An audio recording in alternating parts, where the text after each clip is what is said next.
Hey guys, Josh here, and earlier this month, the closed backer preview for Ova Magica started, so players who backed the game on Kickstarter to get access to the beta can now experience a preview of what this game will have to offer.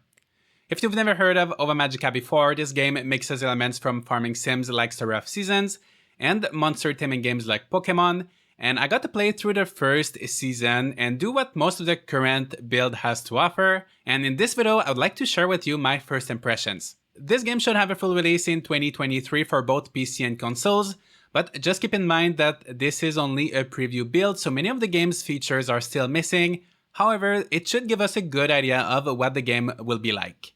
As always, let's start with the character creation. You get to choose between a male and female body type, 3 different skin tones, a few outfits, a ton, like really a ton of diverse hairstyles, and then you can pick some facial hair, accessories, and eyes. So the skin colors and clothing options are a bit limited, and I expect we'll have more with the full release, but beyond the number of options, what stood out to me the most was that the menus were all very responsive and easy to navigate. This might seem like a really basic point, but I feel like the way a character creation menu feels will often reflect how the rest of the game will feel. With some games, you jump into the character creation and right away it feels clunky or not intuitive, which is not a good first impression, and if a game doesn't get this menu right, there's a good chance it won't get the other menus right, which will impact the whole experience. I play a lot of early access games and many of them have issues with the menus or with the controls, but that's not the case here.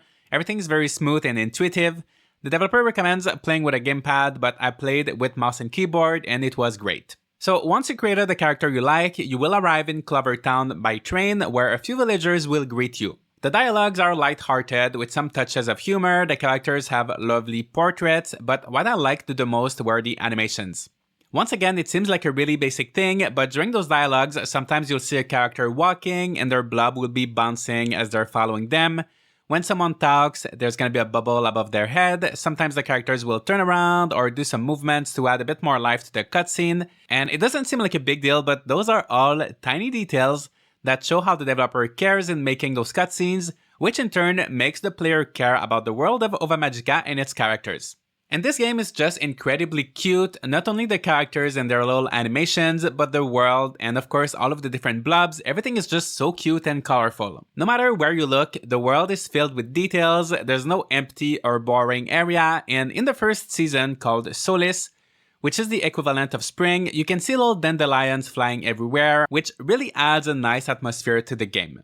Once again, it's just all of those little details that add up. However, when I was streaming the game last week, a lot of viewers mentioned how the game was too colorful and saturated, which was hurting their eyes. So there is currently an option to reduce the saturation, but it doesn't change that much, and many people were still saying it was too saturated. The developer has confirmed that the final version of the game will have more settings to adjust the colors, so that's just one thing to keep in mind. In this video, most of the footage is taken with a less saturated setting turned on, but as you can see, it's still extremely colorful, so it all depends on whether or not you like this style. For me, I will say that I'm really liking the atmosphere of the game. It reminds me actually of Harvest Moon Magical Melody, which is one of my favorites. Speaking of Harvest Moon, in most farming games, the first thing you do is learn how to farm, but in Ova Magica, you start by learning about blobs. You'll go to the Blob League and you'll get to pick between 3 eggs. One contains a thunder blob, one has a magma blob, and the third one a forest blob. It really starts off like a Pokemon game, and then you get into your first battle, which is also pretty similar to how it is in Pokemon, but with a bit more depth and strategy to it. It is turn-based, but there is an action bar on which the blobs will move. When it's time to give a command to your blob, you have to look to see what's happening on the action bar because each skill has a casting time, and the more you use a skill, the shorter the casting time will become. And if an enemy blob attacks your blob while they're casting a skill, your blob will take critical damage. So if you know the enemy will do their skill before you, you can defend instead, and that will reduce the damage taken by half.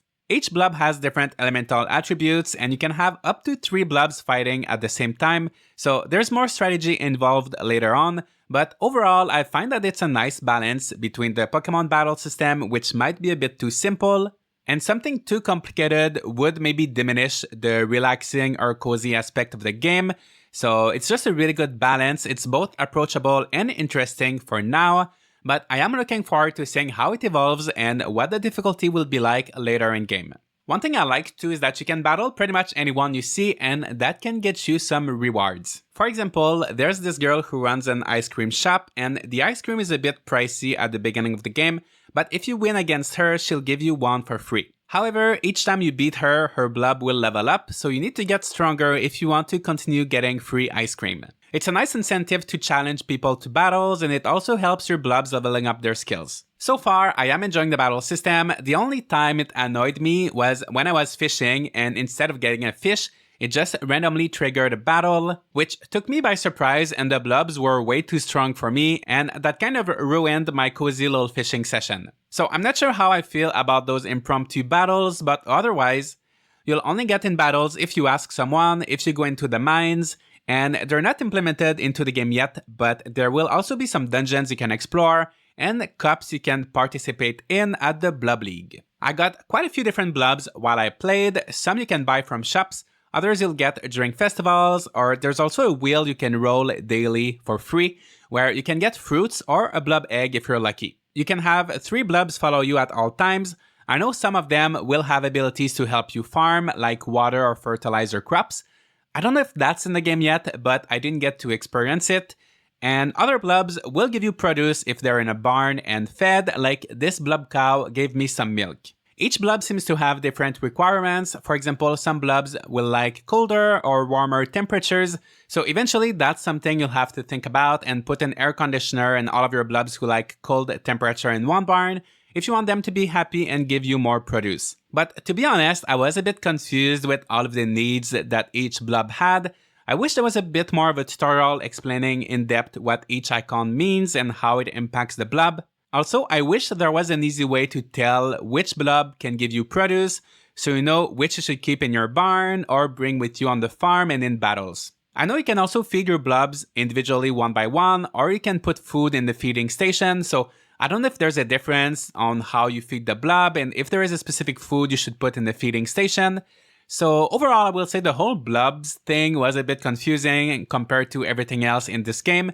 But once again, it's a preview build, things will probably change, but that's the main thing I would love to see explained a bit better. Farming, on the other hand, is pretty straightforward. You need to collect mud with your shovel. There will be plenty of mud on your farm along with trees and rocks, and you can then craft plots of soil to place wherever you'd like. And while we're here, I'd love to talk about the decoration very quickly. You can place the soil, fences, makers, barns, decor items, or anything else pretty much wherever you'd like on your farm. And you can rotate them at 45 degrees angles, which means you can place them diagonally. There's also a grid that you can turn on or off, so if you want to place things quickly and easily, you can just leave it on. And then if you want something a specific way, you can turn the grid off for more precise movement. I find that most of the times, games will either limit you to a grid, which is restrictive, or have no grid at all, which makes it hard to have things look neat. So having the option to turn it on or off is the best of both worlds. I also like that you can move crops even after you've planted them, which makes it easy to redesign your farm at any time. My only complaint so far with this system is that you can't move fruit trees that you planted. It's always a problem I have in farming games because fruit seeds are expensive and trees take a long time to grow. So it is a big commitment at the beginning of a game when you don't know what layout you'll want for your farm yet. Other than that though, I really like the decoration system, and it is the same system used inside your house and your barns. But going back to the farming, it is pretty simple. Once you have your soil, you plow it with your hoe, plant the seeds, and water them daily with your watering can. Stamina goes down very fast at first, so luckily you can get free ice cream from that girl I talked about earlier. But as you accomplish enough tasks, you will get some perks like reduced stamina consumption when using certain tools. The controls for the farming are pretty straightforward. As I said earlier in this video, I was playing with mouse and keyboard, even though the recommended method is a controller, and I didn't have any issues. And now I'd like to talk about my favorite part of Ova Magica so far, the festivals. There are 4 festivals in the first season, one every Sunday, and they're all so different and engaging. One of them is an egg hunt around town, one is a rhythm game, one is a kind of carnival with tons of little minigames, and my favorite one is a game similar to Guess Who, like the board game Guess Who. So you have to guess which villager is behind the curtains by asking 5 questions. For example, about their physical appearance or personality, like do you have long hair, are you shy, or things like that. and they have to answer with yes or no, and you narrow down your options trying to find the correct person. This one was so fun and creative, so that's why it was my favorite. I also feel like it will be one of those festivals that's fun to redo every year since you'll get different villagers, compared to other festivals like the Egg Hunt, who's probably going to be pretty similar every year. But honestly, I enjoyed all of them, especially because each festival had unique rewards like cooking recipes or blueprints for furniture, or even blob eggs, which are all great incentives for the players to participate and do their best. After my good performance at the music event, villagers in the audience even congratulated me with unique dialogues, and I got a bonus to my friendship with them, which I thought was a really nice attention to detail. And overall, even though a lot of features are still missing from this build, the attention to detail is what strikes me the most with Ova Magica. It seems like every little thing was well thought out and designed to offer the player a great experience. The intuitive controls, the cute little cutscenes, the convenient decoration mode, the fun battle system, the engaging festivals.